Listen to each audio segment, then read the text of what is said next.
નમસ્કાર મિત્રો, અમારા નવા વિડીયોમાં આપ સૌનું હાર્દિક સ્વાગત છે। તો આજે આપણે વાત કરીએ ભાવનગરમાં ડૉક્ટર સાથે સરકારી હોસ્પિટલમાં બનેલ સત્ય ઘટના વિશે। ભારતમાં જે વિશ્વ સ્તરના ડૉક્ટરો થયા છે તેમાં ડૉક્ટર અશોક શેઠનું નામ જરૂર આવે। પોતાના વ્યવસાયમાં ટોચ પર રહેલા ડૉક્ટર અશોક શેઠે હૃદયરોગના નિદાન અને ઉપચાર માટે અત્યંત આવશ્યક એવા એન્જિયોગ્રાફી અને એન્જિયોપ્લાસ્ટી પરીક્ષણને એશિયાના દેશોમાં પ્રચલિત કરવામાં બહુ મોટો ફાળો આપ્યો છે। વર્ષોથી એમણે રોજની સરેરાશ 40 એન્જિયોગ્રાફી એન્જિયોપ્લાસ્ટી કરેલ છે। તેમના દ્વારા સાજા થયેલ દર્દીઓ અને તેમના સગાઓ તેમને દેવતા માનીને પૂજે છે। પરંતુ તેમને માટે હું બીજા કારણસર લખું છું। અમે જ્યારે મળ્યા ત્યારે મારું ધ્યાન તેમના કપાળ પર લાગેલ વિભૂતિ તરફ ગયું।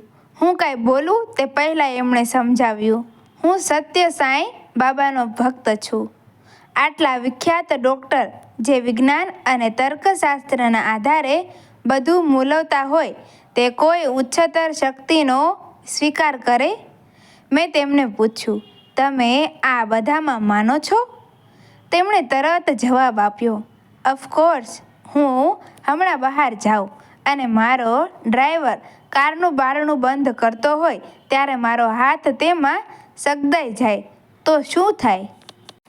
મારી કારકિર્દીનો તો અંત આવી જાય ને। અત્યારે મારી જે કાંઈ આવડત અને શક્તિ છે તે એમના આશીર્વાદને આભારી છે। તમને એમનામાં આટલી અચળ શ્રદ્ધા છે, તમને કાંઈ ચમત્કારનો અનુભવ થયેલ છે? મારી આતુરતા મને આવા પ્રશ્નો પૂછવા પ્રેરતી હતી। તેમણે દ્રઢતાથી કહ્યું, હા, ચમત્કારો જરૂર બને છે। હું તેમનું જીવંત ઉદાહરણ છું। ડૉક્ટર શેઠનું કુટુંબ ધાર્મિક ભાવનાઓ ધરાવતું હતું, પણ તેમને પોતાની શ્રદ્ધા માન્ય હતી, જીવનના ફક્ત એક હકારાત્મક અભિગમ સ્વરૂપે। તેથી વધુ તે ઓછું કાંઈ નહીં। 8 વર્ષ પહેલાં અચાનક જ તેમનું આખું ડાબું પડખું લકવાગ્રસ્ત થઈ ગયું। અનેક પ્રકારની દવા અને એટલા જ પ્રકારના ઉપચારમાંથી કાંઈ અસરકારક નીવડ્યું નહીં। તેમણે હતાશા થઈને એ સ્વીકારી લીધેલું કે તેમને ડાબો હાથ તેઓ ક્યારેય હલાવી નહીં શકે। તેના દ્વારા સાધન પકડીને ઓપરેશન કરવાની વાત તો દૂર હતી, છેલ્લા ઉપાય તરીકે નક્કી થયેલું કે તેમની કરોડરજ્જુનું ઓપરેશન કરાવવું પડશે। અમેરિકા જતાં પહેલાં તેમના પત્ની અને બીજા કુટુંબીજનોના આગ્રહથી તેઓ પૂર્વથી બેંગ્લોર પાસે જ્યાં સાંઈબાબાનો આશ્રમ છે તે નગરમાં બાબાના આશીર્વાદ લેવા ગયા। હું એક પત્ર મારા હાથમાં લઈને સત્ય સાંઈબાબાના મારા જેવા હજારો ભક્તો સાથે તેમના દર્શનની એક ઝાંખી કરાવવા માટે ઊભો હતો। મારું મન પણ મારા શરીરના ડાબા પડખા જેટલું જ ચેતનહીન થઈ ગયેલું।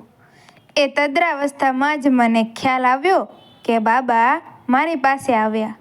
હું એક પણ શબ્દ બોલું તે પહેલાં એમણે મારા શરીરના ડાબા ભાગ પર 3 વાર હાથ ફેરવ્યો અને ચાલ્યા ગયા। પછી જે કાંઈ થયું તે ચમત્કારથી ઓછું ન હતું। ડૉક્ટર શેઠે વાત આગળ ચલાવી, તે સાંજે 6 અઠવાડિયામાં પહેલી વાર મને દુખાવામાં થોડી રાહત થઈ। મને હજુ પાકી ખાતરી નહોતી, એટલે મારા કુટુંબમાંથી મેં કોઈને આ વાત જણાવી ન હતી। 10 દિવસમાં ડૉક્ટર શેઠનો દુખાવો સંપૂર્ણપણે દૂર થઈ ગયો હતો અને તેઓ પાછા કામ પર લાગી ગયા હતા। કરોડરજ્જુની શસ્ત્રક્રિયા કરવી ન પડી। આજની તારીખમાં ડૉક્ટર શેઠ નિયમિત રૂપે એન્જિયોપ્લાસ્ટી કરે છે અને દર્દીઓના જીવન બચાવવામાં અમૂલ્ય ફાળો આપે છે। હજુ દલીલો ચાલુ છે કે વિજ્ઞાન અને અધ્યાત્મ એકમેકમાં પૂરક છે કે નહીં। મારે માટે બંને એકમેકની સંકળાયેલા છે। જોકે આ વાત સ્વાનુભવ વિના માનવી મુશ્કેલ છે. વિજ્ઞાન અને શ્રદ્ધા એકબીજાના પૂરક છે. મિત્રો, વિડીયો ગમ્યો હોય તો વિડીયોને લાઇક કરજો, શેર કરજો અને અમારા આવા જ નવા વિડીયો જોવા માટે અમારી ચેનલને સબસ્ક્રાઈબ કરી દેજો. Thank you.